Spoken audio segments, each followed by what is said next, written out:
as a way to diversify your income. This session today is hosted by Achates. We are a strategy, fundraising and recruitment company, and we work across the cultural sector.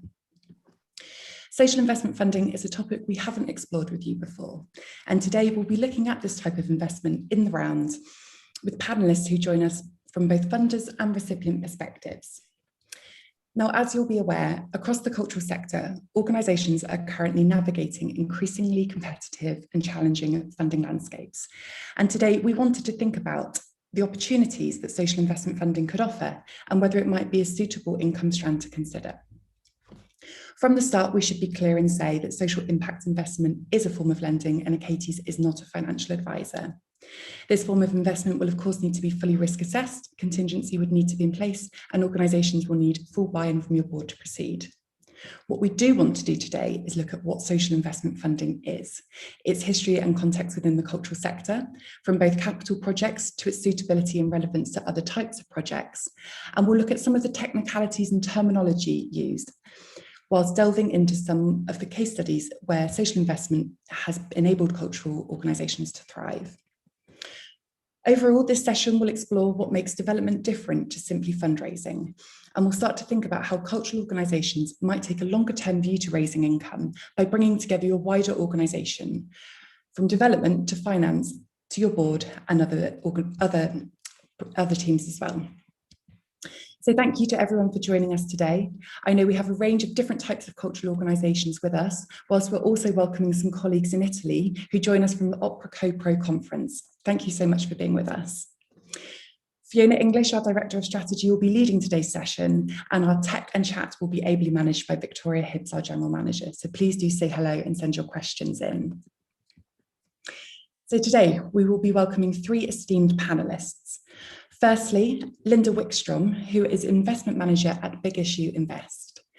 As an investment manager at Big Issue Invest, Linda manages social impact loans into a wide variety of social enterprises and charities, including arts and cultural organisations. Linda has over a decade of experience in social impact sector, working across charity, local government and corporate sectors to manage community investment schemes. Most recently, she spent over 6 years in Accenture's corporate citizenship team, where she managed community impact partnerships and investments focused on skills and employment. If we can just say hello to Linda first. Hi everyone, lovely to be here today. Great, thank you so much, Linda. Next, our panel welcomes Trishna Nath, Portfolio Leader Unlimited, and Trishna is part of Unlimited's investment team as Portfolio Lead and is responsible for portfolio management of the organisation's existing investments, as well as delivering pre- and post-investment support from its Growth Impact Fund. Prior to joining Unlimited, she was an investment manager on the Nesta Arts and Culture Finance team, where she was responsible for business development and outreach, overseeing the full due diligence processes, developing proposals for large complex deals and overall management of the investment portfolio.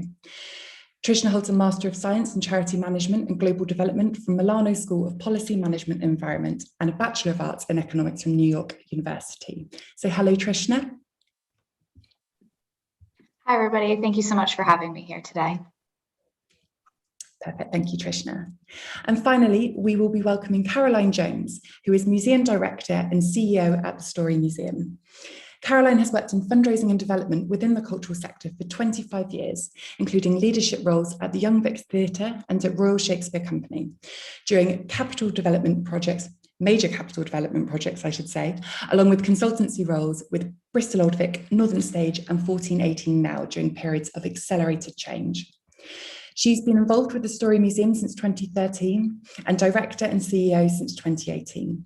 Caroline's experience of social investment funding includes bridging finance from commercial lenders, impact loans from Nesta, and soft loans from individuals, which have been an essential component for capital project budgets and organisational growth strategies. Hello, Caroline. Hello there, lovely to see you. Thank you so much for joining us, Caroline. Now I'm going to pass over to Fiona to set the context for today's session. Thank you so much, Helen, and thank you so much to our panellists and those of you who are watching both internationally and at home. As we face the ongoing economic turbulence, from cost of living crisis to the huge impact of increased energy costs. Today, we're asking, are there alternative models to developing income that don't simply involve grant funding? I'm aware that this conversation is coming at a particularly interesting time as we eagerly await, less than 2 weeks away, the NPO decision day, one that we know will have a massive knock-on effect, both with cuts, suggested relocations, new organisations joining the portfolio, and also creating real turbulence in our sector as we see previously Arts Council funded organisations suddenly going after funding that non-NPO organisations were used to just competing amongst themselves for. It really is an interesting time to be trying to raise finances in our sector. With that slightly bleak landscape, today we're hoping that by exploring more dynamic earned income models alongside the traditional forms of fundraising that many cultural organisations and charities are used to, that we have the potential to increase the overall income of an organisational budget, whilst also providing alternative streams of finance that might not have been considered before. As arts organisations have in the last few years swung to being able to communicate their impact outside of simply art for art's sake, and to instead communicate arguments more around social impact, this might be an argument and a place that suddenly finds you able to apply for social investment in a place that you've not considered before. As part of the Achates Philanthropy Prize in 2020, Achates identified 8 types of value of art and culture that organisations we know and work with identify as having. We find that organisations can usually clearly show that they are demonstrating 4 to 5 types of these values. And that includes intrinsic, economic, mental health, physical health, social benefit, community building, innovation, and educational. It's not simply art for art's sake anymore. When business planning here at Achates, we always recommend an audience-informed approach. We start with organisational purpose before identifying target audience segments, look at the types of value being driven, and develop outline logic models. This approach is particularly relevant to articulating coherently to cultural charities and social investment funders the value and impact their charitable activity has. We're seeing this approach be adopted across funders from trusts and foundations and the Arts Council to major giving relationships as cultural organisations are asked to define the social benefit that they are having, including linking outputs and outcomes to social impact. This narrative and recentered way of thinking that places audience and change first is not only crucial if we're going to see a true audience-led, inspirational cultural spaces of the future, but it can also help organisations unlock additional income outside of philanthropy that fit their aims and audiences while also creating real step change for an organisation.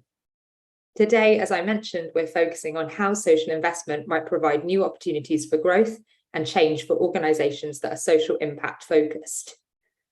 Social investment, as Helen mentioned, is the use of repayable finance that helps an organisation achieve a social purpose. And this is a type of funding that is available to charities, CICs, and social enterprises, where by using repayable finance, they can increase their impact on society, for example, buying an asset or providing working capital for a contract delivery. The UK social investment market has grown massively in the last decade. And from 2011 to 2021, Big Society Capital tells us that it's had a 10-fold increase, going from roughly £830 million a year to nearly £8 billion in 2021. And of that, 21% of that increase was just in the last year. 60% of those investments in 2021 were made to the most deprived parts of the country, and a third of that money was committed to the government's target regions for levelling up regionally in inequality.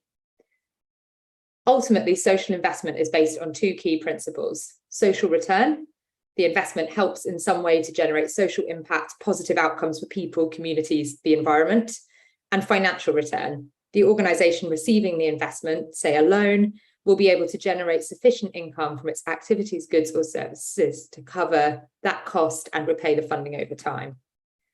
To take just one example quickly to finish on and think about, if we imagine capital fundraising at the minute, what is the impact that an organisation may have of choosing to build a building in the next year rather than wait another 5 years for fundraising efforts to be increased?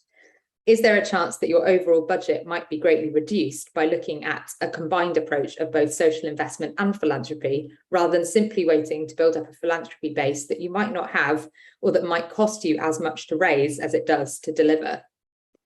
With that introduction in mind, I'm delighted to hand over to our panelists to help us think about social investment. I'll let them introduce themselves in turn and their organisations and their work, and also ask them to share a little bit about how, as cultural organisations, we can diversify our income and bring about social impact in our communities.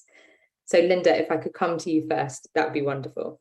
Thank you, Fiona. Absolutely. So my name is Linda Wickstrom. I'm an investment manager at Big Issue Invest, but I did just want to say as well, I actually sing at a community choir, have done for the last 12 years. So I just know what power the arts have to kind of make you sometimes feel sane at the end of the day, bring people together, walks of life, etc. So that's me. I work for Big Issue Invest. I'm sure a lot of you will know of Big Issue and our vendors on the streets, which is all about, supporting, I guess, organization, individuals in that case to, it's not just about handout, it's about allowing them to make their own living and by selling the magazines. And that's what we in Big Issue Invest are trying to do for organizations. It's less about a handout and a grant and more about providing investment that will help you stand on your own feet and be able to kind of have that more sustainable kind of self-generated income.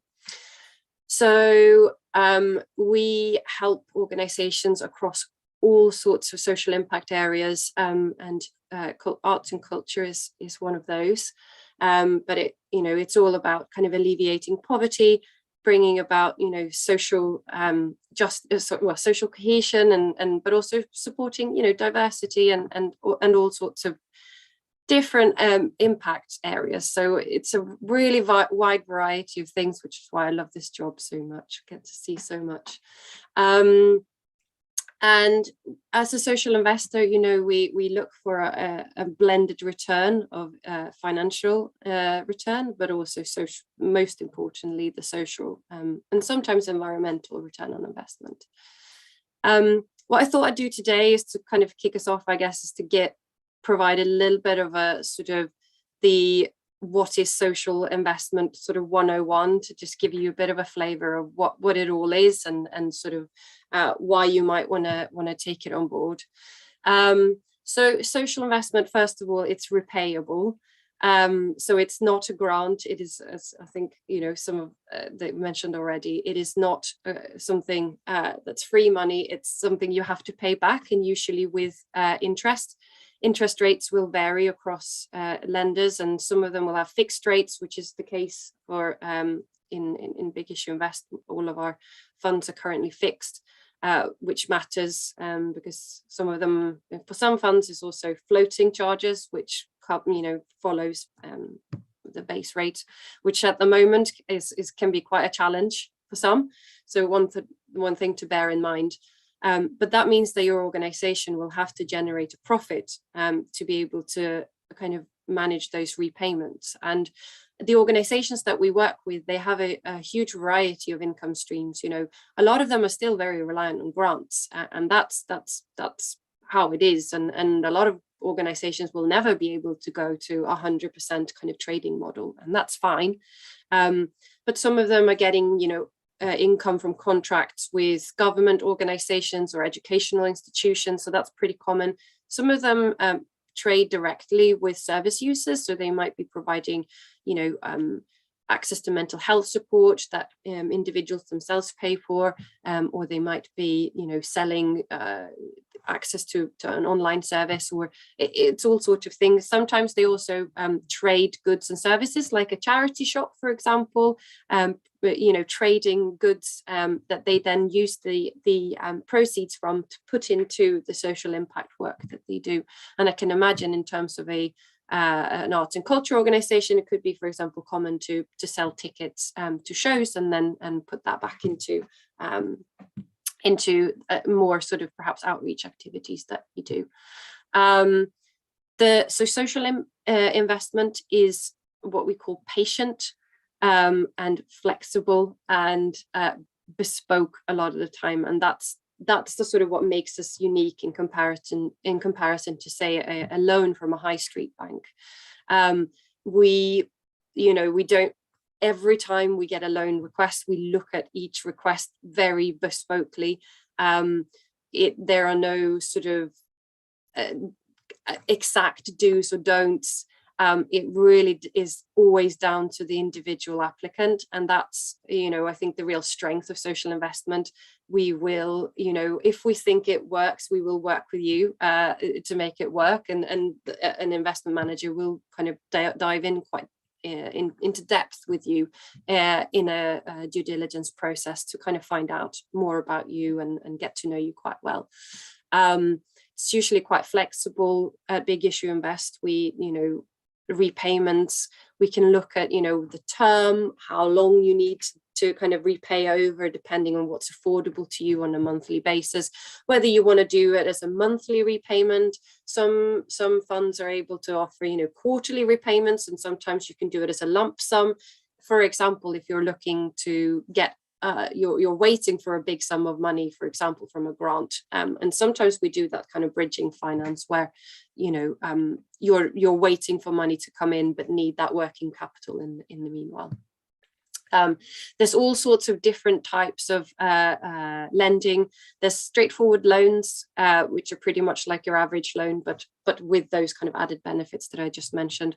There's also equity investments, so that's more relevant to those organizations that have share capital, and would therefore be paying dividends to their lender. There's all sorts of other types of investment, and I would really highlight the Good Finance website, actually, to kind of look through a lot of these things. There's revenue participation, often called quasi-equity, and all sorts of other types. So I would look that up on the Good Finance site. But a lot of investors also come with this additional sort of wraparound support. They're not just going to leave you in the lurch if things go wrong. We've been tested quite thoroughly throughout the COVID period, and a lot of our organizations have actually come out stronger. And that's because we partner with organizations. We don't punish them if they, we have lots of ways of sort of working with organizations to help them through when things are difficult. So might you want a social finance kind of loan or investment? If it's really varied. It's through from anything from starting up a new organization. There are lots of organizations out there, I guess, having that sort of incubator type scheme available. So that's possible. Lots of those will be equity focused, because it's less about, I guess, repaying a loan in, say, 6 months time, and more about maybe 2 or 3 years time once they've got up onto their feet. So that tends to work better with an equity type investment. You might want to buy a property or an asset, so we can provide finance for those types of options. There are mortgages, but there's also lenders who will help you look at the sort of down payment that you need up front. So we often work with mortgage lenders to then provide a top up to kind of provide that down payment up front. Could be growth and innovation. You might be starting a new project. A lot of government organizations, for example, say you're delivering a new contract for a local authority. The local authority will not pay for perhaps until the contract is finished and you've proven your impact, but you need the working capital up front to be able to deliver the program. Sometimes it's just about maintaining cash flow. So a lot of organizations have very, varying income models. So sometimes they just get lots of income during the summer or during the winter, and then the rest of the year it's harder to manage that cash flow. So lots of different reasons, and social investors will look at all of those, and including at Big Issue Invest. Getting an investment ready, and I'll touch a little bit quickly about the sort of process, I guess. So you will be asked to do a due diligence process when you apply for a social investment. That includes usually three main things. It's making sure that your governance is sound so that, you know, the repayments are managed properly. It's looking at your social impact. That's probably the most important piece. Making sure that, you know, as a social investor, we see a social return on our investment. And thirdly, it'll be a financial check. So you will be asked to produce things like a business plan and forecasts, financial forecasts. And there is something called the REACH fund, which is there as an investment readiness fund, which provides grants of up to £15,000 to organisations that need to produce these documents who don't have them already. So that's very much there to make you ready for social investment. But I think I'm going to finish there. I think I've run out of time, and then I can take questions later on. Thanks so much, Linda. I think that's I really loved what you talked about there about partnership working, and that idea that one of the things that is so brilliant about social investment funding is there's this whole additional toolkit of support that you're tapping into that goes far beyond just traditional banks, etc., but actually helps you massively upskill your organisation and get yourself really ready for the future to have real impact. So yeah, thank you so much. Trishna, I'm going to hand over to you if that's all right. Yeah, no, that's great. Thank you. And thank you, Linda.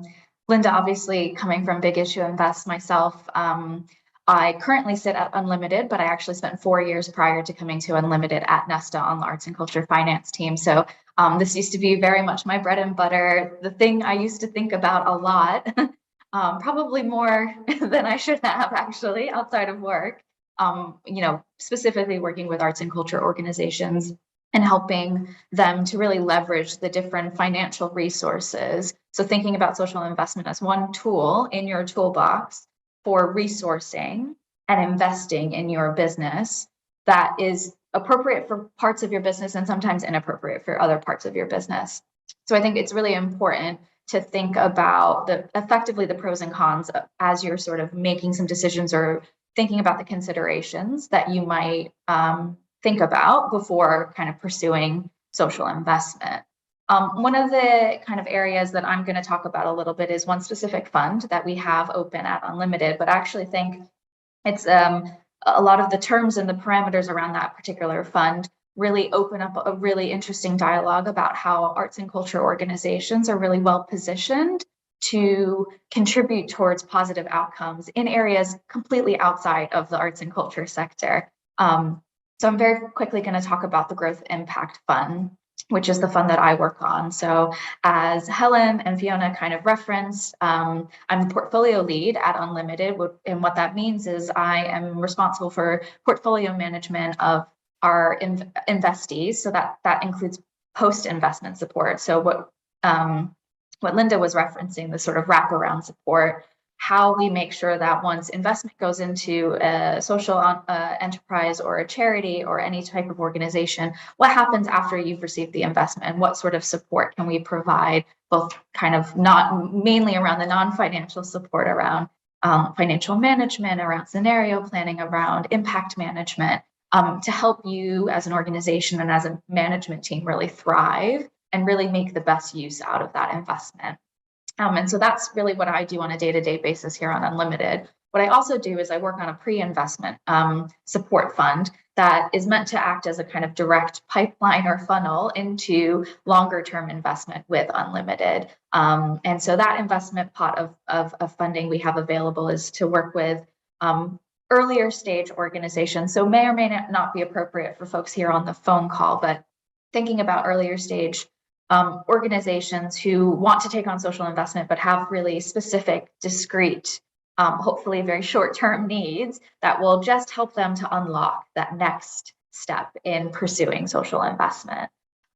Just to talk a little bit about Growth Impact Fund, it's a really innovative investment fund that we're actually partnering with Big Issue Invest, as well as our learning team through Shift Learning Design. And we are looking to invest anywhere between 50,000 and 1.5 million across the UK for social enterprises and charities that have previously been underrepresented in the investment space, but that are also tackling inequality in the UK. So really focusing on organizational leaders and founders who have a lot of really important lived experience and helping them to really be creating the solutions to addressing a lot of the problems within the communities or geographies and regions that they live in.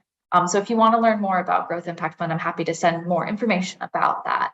But I think the real key thing that I want to talk about as it relates to that fund is around the different sectors we work in. So like I said, I think arts and culture has organizations have a really important role to play in areas like employment and training, in health and social care, in education. I'm currently a treasurer for a small membership organization called the Culture, Health, and Wellbeing Alliance. So if there are any folks on the phone who are really interested in the intersection between arts and health and social care, I'd be happy to kind of have chats or actually also direct you to the work that they're doing. If we think about the important role that arts and culture can play in creating and generating positive impacts, we can also think about the macroeconomic environment that we're living in and we're kind of operating in, which Fiona already discussed a bit. The areas that I think are really key and they're linked to social investment are around things like increased demand for social services, increased overheads and other input costs, as well as reducing and changing income, right? So there's going to be a lot more competition, things are going to be more expensive. And on top of that, there's going to be increased demand for services. So how, as an organization, are we going, and as a sector, are we going to adapt and respond to the increased need, but also think about different business models and how we resource those business models? So oftentimes we use the word cross-subsidy model. Effectively, what that means is you've got a number of different activities going on at your organization, some of which bring in a good deal of income, but may not be totally mission central to what you do. And then there's a lot of activities that you do that are highly, highly mission aligned, but don't often bring in enough money to actually service the full costs of providing those services, right? So thinking about how you create that balanced business model, how you make and spend money in service of your mission, and the combinations of different revenue streams that you need, that's one way where you can kind of have a dialogue with a social investor about different areas that you want to explore and change and grow and or adapt. Linda mentioned like a number of different ways in which social investment can be used. The way I've typically seen it used in the arts and culture sector is to grow a new venture or to scale an existing, sometimes people use the word product.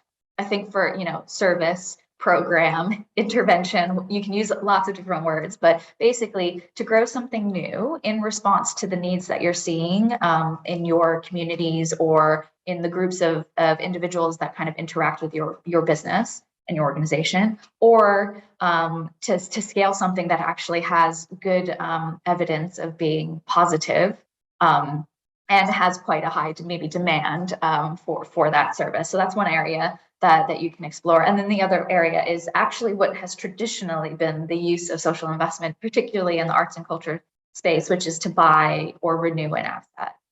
So to buy a building, to buy equipment. If maybe you're a theater group and you need curtains for your stage, you need new ones, right? That's a huge outlay of cash that you may or may not have available to you, but actually it's really going to enhance the experience for the audience. So you take on a social investment loan, you purchase the fixed asset that you need to purchase. And what that helps you to do is actually helps you to advertise new shows, because you've got this new, shiny, beautiful experience of being able to put on performances that hopefully draws in folks. You have some ticketed income, and through that ticketed income, that's how you effectively repay the loan for the loan. I don't want to repeat too much of what Linda has said, but I actually think I have a couple of tips and tricks for starting to think about, is social investment right for you? And the first thing that we often ask folks to think about is, what does a win look like in terms of your strategy, right? What is your longer term ambition for the organization? Is it around scaling or growing? Is it about creating more depth of programs and services for the kind of folks that you already work with? What is it exactly that you're trying to achieve? And then sort of work backwards and think, well, what resources do I need to be able to hit those targets? And within those resource needs, that's when you start to think about the different ways you might bring in those resources in, whether it's social investment, whether it's grant funding, maybe it's crowdfunding, maybe it's increasing your trading income opportunities. So figuring that out first really helps you then to decide whether or not social investment is a big or small part of that kind of fundraising strategy, if you will. The other kind of tip that I often talk about is really about being quite patient with the process. So, remembering to really look after yourself and be patient in the process. It's a marathon, not a sprint. I know that's quite a cliche, but it is really important to remember that, any sort of fundraising journey is a journey. And so if you don't get it right the first time, or you have a lot of questions, or you're unsure about the terminology, the best thing to do is always ask those questions and really talk to a social investor very early on in your thinking, because they're going to be the ones, as Linda very eloquently put, they're the ones that are going to partner with you to really assess whether or not social investment is right for you. And I would also say use any sort of social investment due diligence process as a real opportunity to do your own internal investigation about how you manage your organization's finances. There's a lot of back and forth. There's a lot of interrogation. It's always done within a kind of generosity of spirit. It's about advancing the organization, but it will often push organizational leaders to really think about their finances in maybe ways that they hadn't before. And to me, I think that is a good thing, because what it does is it pushes us to think about opportunity and not always about our barriers. So I would say really embrace as much as you can the process of working with a social investor, if that's something that you are keen to do, and use it as an opportunity to really kind of reinforce good habits that you have around financial management, or to change ways in which you manage the finances for the organization as well. I recognize that I'm probably already over time, so I'm going to pause there, because I also think me talking maybe at people isn't always the best way for folks to get their questions answered. So really open to taking specific questions if needed. Thanks so much, Trishna. I think one of the things really reflecting on your talk that I enjoyed was I think often as development departments and fundraisers, the challenge is that you're asked by senior leadership to think about fundraising first, and then to go after and define programs, and then the impact that will have. And really, you really nicely swung it on its head there and said the challenge instead should be to think about the long-term vision. What's the win? What's really successful change going to look like? Because that in turn will help define the resources and the programs, and that in turn will then help define the funding. And I think definitely that approach is something that's really exciting, not just for social investment, but as a totally alternative way of thinking about fundraising. So yeah, hugely appreciate that viewpoint. Thank you. And finally, last but not least, Caroline, I'm going to come to you if that's all right. Of course, a pleasure. I've really enjoyed listening to both Linda and Trishna, and I come to this with an insight as a cultural leader with a background in fundraising, which I think is useful.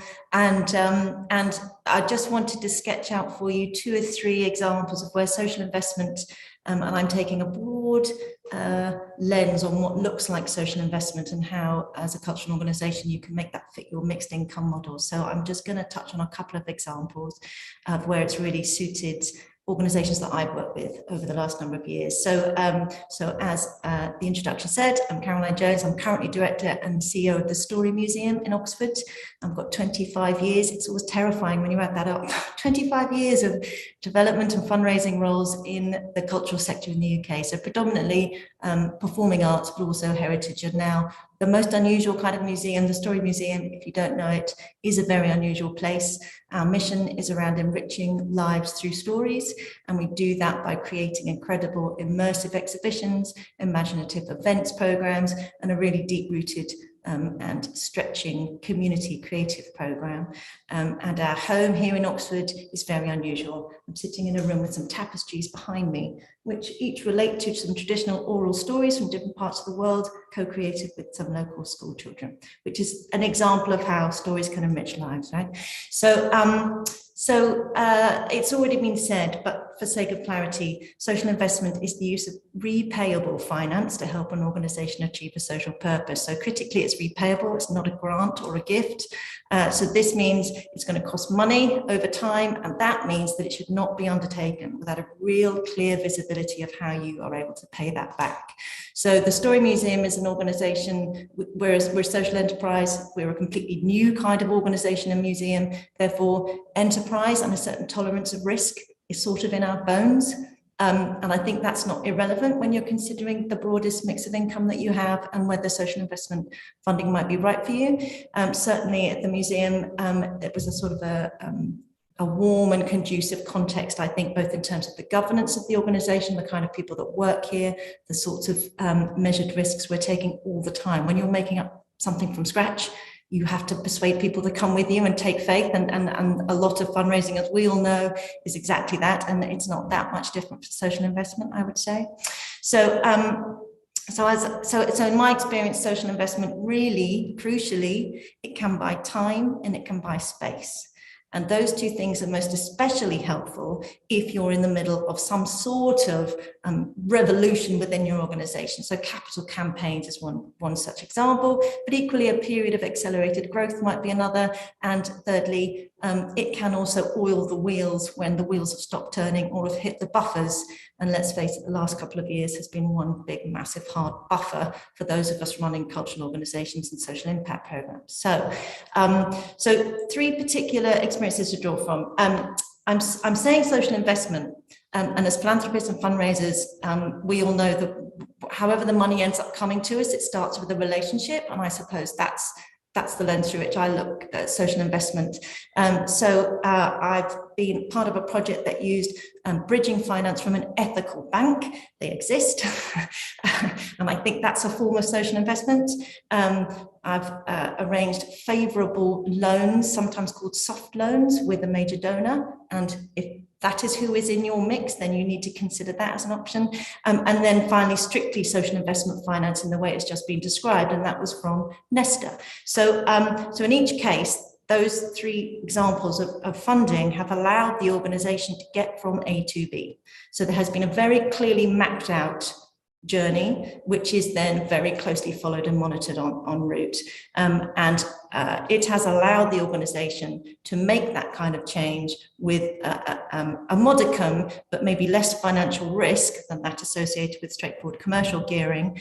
And in all three cases, ultimately to be proved to be very successful. I'm sure there are examples of arrangements which weren't so successful. So I'm coming at it from a very positive place.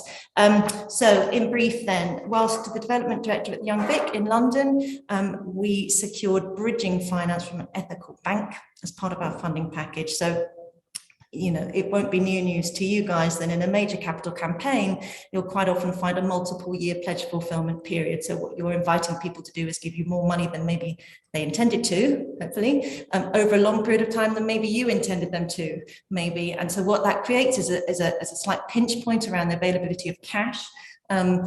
As long as the pledges are coming in, that's fine. As long as you can minimize the risk of pledge renegement, that's fine. So the job really is to persuade, in this case, Tridos Bank, which is still going, it's still out there as an ethical bank and loan provider. At the Young Vic, our job was to persuade the bank that the pledges were, of course, rock solid, watertight, and it would come, and the favourable terms from at that point, and this is going back maybe 12, 15 years maybe, so I'm sure things have moved on, but at the time it felt quite revolutionary, and it supplied the cash when the cash wasn't there, and one of the preferable terms included only charging for the cash when the cash was drawn upon, which meant that if you're a large-scale capital project, to kind of give yourself that underpinning, you could do this with an overdraft if your bank is particularly friendly, although the cost tends to be higher relatively, but then you're only paying for the finance when you're drawing on it. So for a 2 to 3 year capital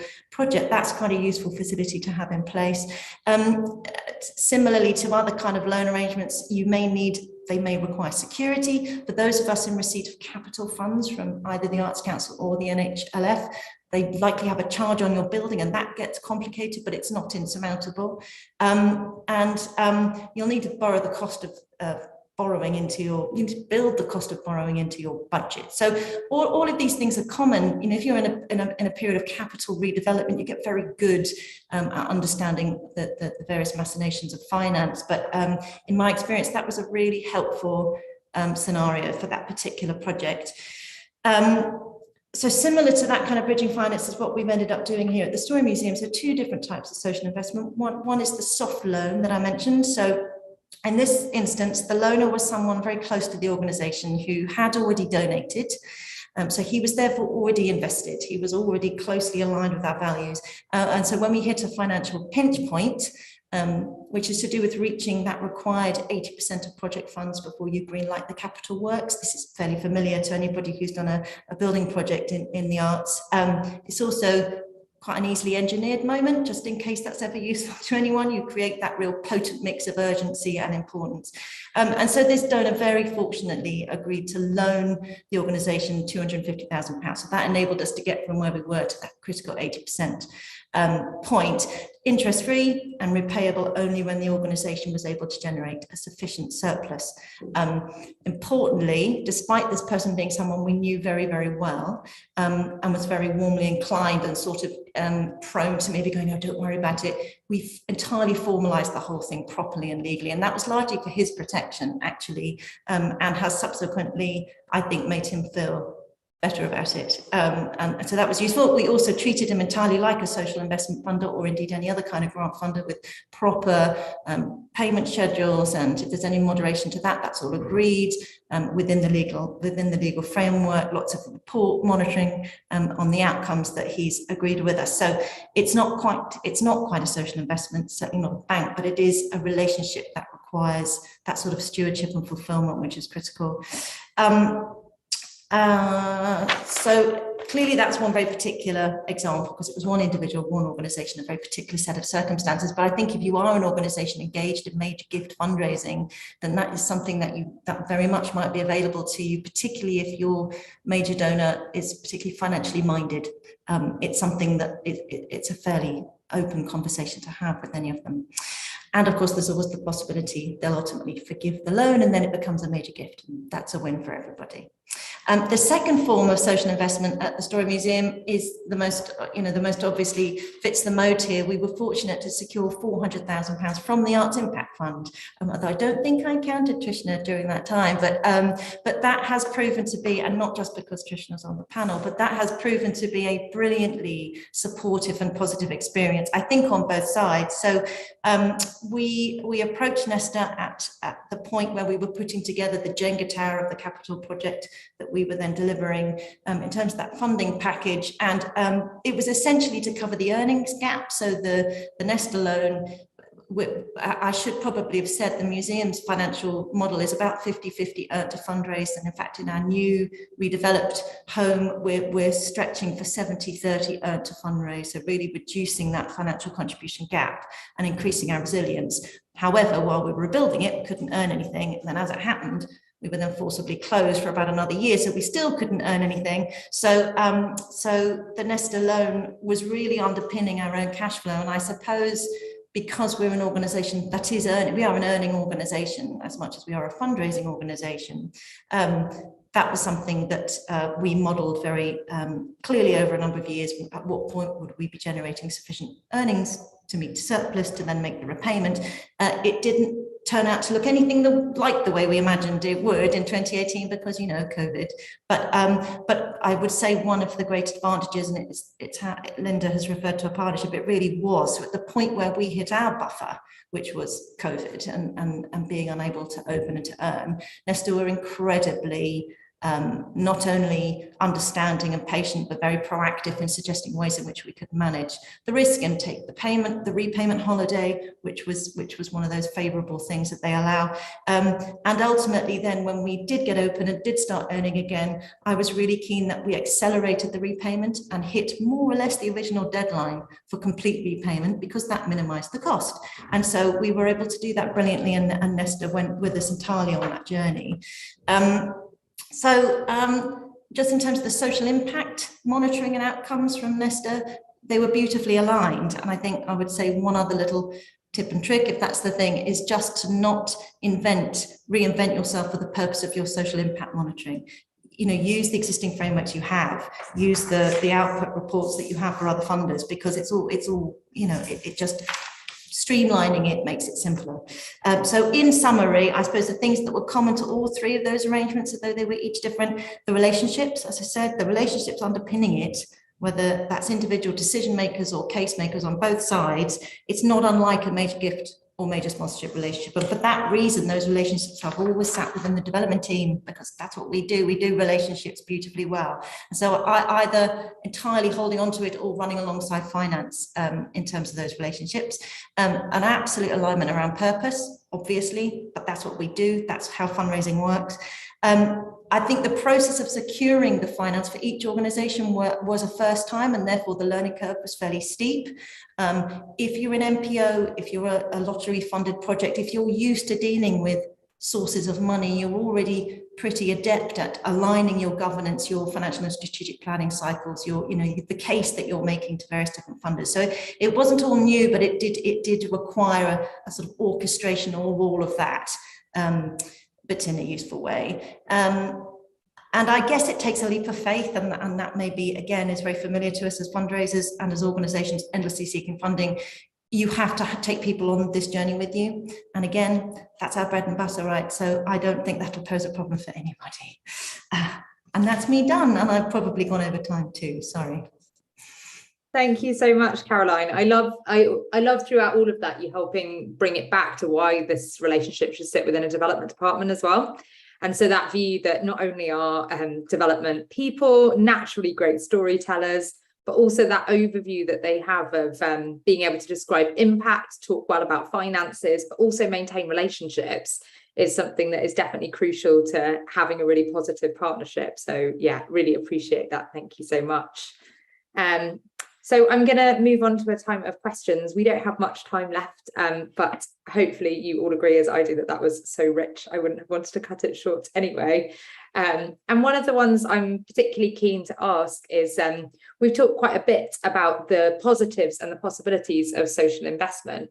And I'm interested in how you would suggest an organisation gets their senior leadership involved in making that decision that social investment might be a positive step. Because as we talked about earlier, and Trishna, we rightly talked about, often we start from what's the funding that's available, then going backwards.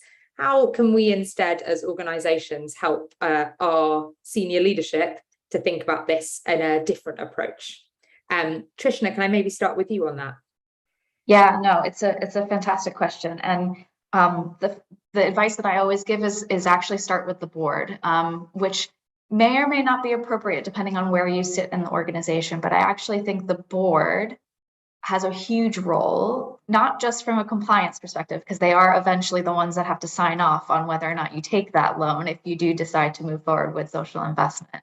But actually, the board often is representative of lots of different backgrounds, right, and expertise areas. And hopefully there's a finance person there. Maybe there's a lawyer on your board. Maybe there's someone who actually has some social investment or just quite sort of commercial investment experience. And actually having that conversation just to explore the idea of, hey, this is something I came across. This is an idea. This is an option. Why not have a chat about whether or not it might be right for us? The other thing that I think really helps to bring people on the journey with you is to be really honest about the risks that you identify. Why do we think this is good, but also what might not go right? And I often talk about finding the right social investor as if it's dating. It's very similar to dating, right? You have to meet a lot of different people before you really land on hopefully one very lovely person in the end that you build that really strong relationship with and partnership with. And I think very similarly, you need to be talking to lots of different social investors, find out what their different terms are, what their repayment periods are, what types of interest rates they're charging, what types of products they have available. Come armed to those conversations with your board and your senior leadership team with different options for them to look at and to start to explore and ask questions. And like I said, bring board members on those phone calls with the social investors as early as possible. Those would be my pieces of advice. That's great, thank you. I think remembering that your board is such a valuable resource is really important, so that it's very much about the same as working with a social investor, a partnership. Definitely this again as an example of great partnership working. Linda, we talked a bit earlier about that wraparound support and that partnership working. And I was just wondering if you could maybe give us an example of what's the kind of additional partnership benefits that you might get from working with a funder that is a social investment funder, rather than maybe what people are used to in terms of grant funder relationship. Yeah, so I mean, first of all, in thinking about the kind of application process, I think a lot of fundraisers are quite used to filling in very lengthy application forms, spending hours and hours on it just to find out that, there's no communication with the funder, and then just to find out that, no, okay, we didn't get the funding. With a social investor, at least at Big Issue Invest, and I think it's pretty similar in other places, we tend to treat it a bit like peeling an onion, right? We start off and having conversations really early on and just understanding, what's happening. And then, often we can then sort of kind of work out, is this something for you? Or maybe not, sometimes it's not right, and then we put it to the side, and that's fine. Sometimes, that's what the due diligence process is there for, peeling off the onion. And that process, I think, is really helpful, which allows these, if you're a fundraiser, to kind of understand where that decision is coming from, and also learn a little bit about your organization in the process, learn about, and kind of think about critically about your own financing, etc. And so it tends to be such a good kind of two-way process that I think is a lot more, it gives you a lot more kind of insight and ability to understand that process. So, but then also, we work with investees to do a lot with them. Yeah, I was working with a small arts organization just recently, and we sat down and we did all the forecasting together. Literally just sat down line by line and talking, okay, is it reasonable that your rent doesn't go up in the next 3 years? No, we probably need to update that, is it, things like that. But also, I was working, we have a few investees in the housing sector. Is so interesting. Just one example, where we know of a consultant who is really good at working with local authorities and understanding how much money you can claim for your supported housing. And he was able to come in, and we've put them in touch, and he came in and realized that you're claiming way too little from the local authority, and I've come in, and they've come in and helped them kind of up that amount. So it's stuff like that a social investor kind of helps you with, the sort of networks and being a critical eye, I'd say. Brilliant, thanks so much. And I guess that feeds nicely onto my last question. Caroline, you mentioned, and I'm really interested in that, as an earned income organisation, when you had that fallow period of closure, one of the things you were looking for was the support to suddenly require fundraised income, essentially, not just be able to earn income. I'm really interested in how you modelled that, how you knew that that was a requirement that you would have, and how you worked with, I presume, your social investment funder, but to work out what the right number was to tie you over for that period. As an MPO, and in any case, as I say, as an organisation who is inventing itself as we go, financial modelling and forecasting and business plan review is just core to what we do. We didn't have any level of public subsidy until 2018, and we were building ourselves from at least 2011. So I suppose it was absolutely, it's just a natural business process. It's just an organizational process that we're fairly across. So when it came to identifying what the sum of money was, it was simply a case of looking at what our the data around previous earnings and all of the forecasting and remodeling we'd done about, well, if in the existing kind of shonky, leaky, small building we can achieve this, what when we come out the other end of a £6 million redevelopment. It's a very complicated spreadsheet is the short answer to your question. And largely those forecasts have proven to be pretty much on the nose. So it's a combination of real data and analysis, and also just that blind faith that I talked about before. Thanks so much. Yeah, great example that really great business planning can in turn be then a map to follow and a roadmap for the future, rather than something that just needs to be a finger in the air or a back of an envelope sum. Yeah, really appreciate that. My thanks to Linda, Trishna and Caroline for taking the time to chat to me. I'm going to pass back to Helen, if that's all right. Thank you so much, everyone. Thank you again to Linda, Trishna and Caroline. What an insightful session today. Really, I feel like I've learned, and I hope you have watching, such a great deal of knowledge and acumen about social investment funding. Certainly a great deal for us all to be thinking about. Thank you, Fiona, for steering today's conversations, and to Victoria for supporting our tech. And mostly thank you to everyone watching. We hope that has been an informative Achates live session today. If you are starting to think about social investment funding, Achates can, of course, help. We offer a range of strategy support from business planning to feasibilities, and of course, social investment research and options appraisals that can be presented directly to your board. We also wanted to share that the Achates Philanthropy Prize shortlists have been announced. An incredible range of stories celebrating individual philanthropy and corporate partnerships in the arts, so please do take a look. I can't wait to see who wins, which will happen on Wednesday the 9th of November, live from a ceremony at Symphony Hall in Birmingham. So that just leaves me to say that our next Achates live session will be on Thursday the 10th of November. And our timely topic will be Evolve, Adapt and Go Again, the post-MPO fundraising challenge. We very much hope you